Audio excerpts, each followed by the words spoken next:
श्री दुर्गा सप्तशती नवमोध्याय। निशुंभ वध। मैं अर्धनारीश्वर के श्री विग्रह की निरंतर शरण लेता हूँ।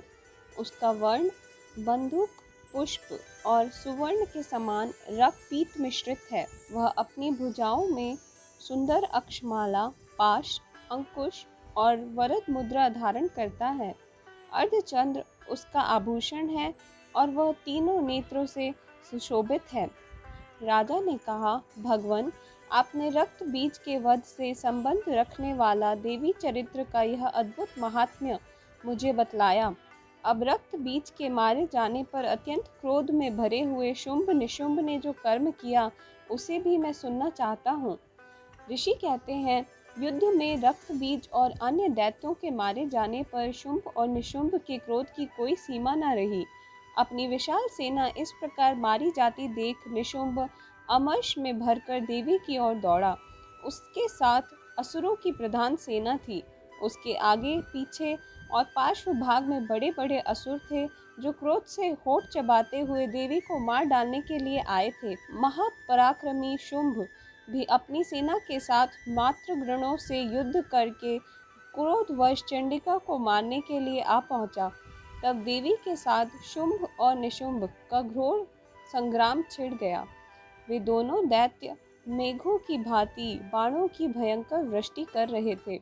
उन दोनों के चलाए हुए बाणों को चंडिका ने अपने बाणों के समूह से तुरंत काट डाला और शस्त्र समूहों की वर्षा करके उन दोनों दैत्य पतियों के अंगों में चोट भी पहुंचाई। निशुंभ ने तीखी तलवार और चमकती हुई ढाल लेकर देवी के श्रेष्ठ वाहन सिंह के मस्तक पर प्रहार किया।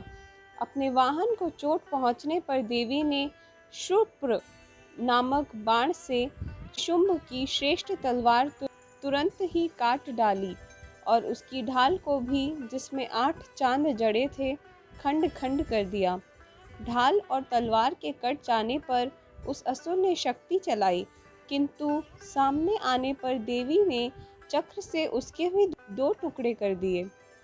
अब तो निशुंभ क्रोध से जल उठा था। उस दानव ने देवी को मारने के लिए शूल उठाया, किंतु देवी ने समीप आने पर उसे भी मुक्के से मारकर चूर्ण कर दिया। तब उसने गदा घुमाकर चंडी के ऊपर चलाई, परंतु वह भी देवी के त्रिशूल से कटकर भस्म हो गई। तदनंतर दैत्यराज निशुंभ को फरसा हाथ में लेकर आते देख देवी ने बाण समूहों से घायल कर धरती पर सुला दिया। उस भयंकर पराक्रमी भाई निशुंभ के धराशायी हो जाने पर शुंभ को बड़ा क्रोध हुआ और अंबिका का व्रत करने के लिए वह भी आगे बढ़ा।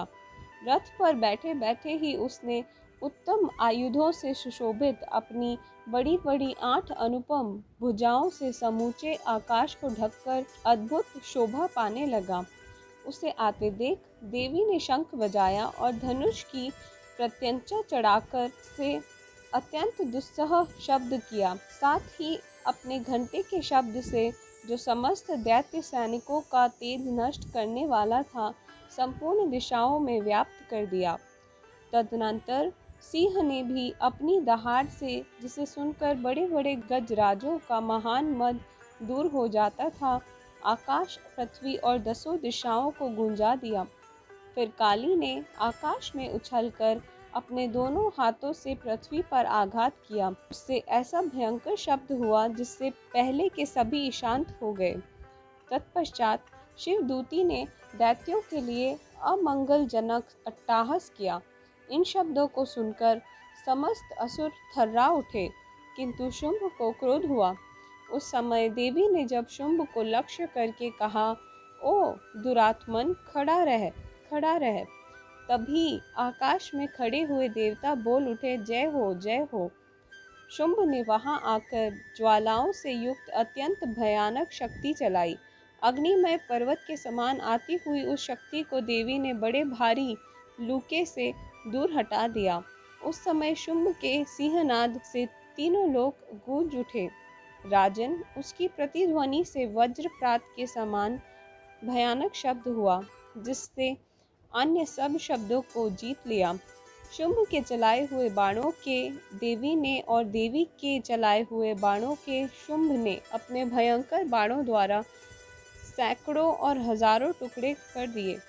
तब क्रोध में भरी हुई चंडिका ने शुंभ को शूल से मारा। उसके आघात से वो मूर्छित होकर पृथ्वी पर गिर पड़ा।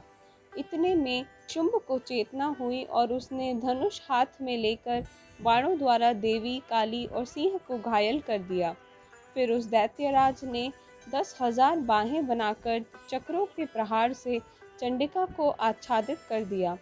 तब दुर्गम पीड़ा का नाश करने वाली भगवती दुर्गा ने कुपित होकर अपने बाणों से उन चक्रों और बाणों को काट गिराया। यह देख निशुंभ दैत्य सेना के साथ चंडिका का वध करने के लिए हाथ में बड़ा सा गदा लेकर बड़े वेग से दौड़ा। उसके आते ही चंडी ने तीखी धार वाली तलवार से उसकी गदा को शीघ्र ही काट डाला। तब उसने शूल हाथ में लिया। देवताओं को पीड़ा देने वाली निशुंभ को हाथ में लिए आते देख चंडिका ने वेग से चलाए हुए अपने शूल से उसकी छाती छेद डाली। शूल से विदीर्ण हो जाने पर उसकी छाती से एक दूसरा महाबली और महापराक्रमी पुरुष खड़ी रह कहता हुआ निकला। उस समय निकलते हुए पुरुष की बात सुनकर देवी ठठाकर हंस पड़ी और खड्ग से उन्होंने उसका मस्तक काट डाला। फिर तो वह पृथ्वी पर गिर पड़ा। तदनंतर सिंह ने अपनी दाढ़ों से असुरों की गर्दन कुचलकर खाने लगा। वह भयंकर दृश्य था।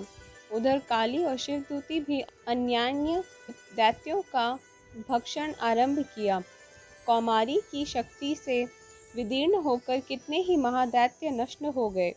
ब्रह्माणी के मंत्रपूत जल से निस्तेज होकर कितने ही भाग खड़े हुए। कितने ही दैत्य माहेश्वरी के त्रिशूल से छिन्न भिन्न हो धराशायी हो गए। वराही के थुतुन आघात से कितनों का ही पृथ्वी पर कचूमर निकल गया। वैष्णवी ही अपने चक्र से दानवों के टुकड़े टुकड़े कर डाले। ऐन्द्री के हाथ से छूटे हुए वज्र से भी कितने ही अपने प्राणों से हाथ धो बैठे। कुछ असुर नष्ट हो गए, कुछ उस महायुद्ध से भाग गए और कितने ही काली शिवदूती और सिंह के ग्रास बन गए। इस प्रकार श्री मार्कंडेय पुराण में सर्वाणिक मनवंतर की कथा के अंतर्गत देवी महात्म्य में निशुंभ वध नामक 9वां अध्याय पूरा हुआ। धन्यवाद।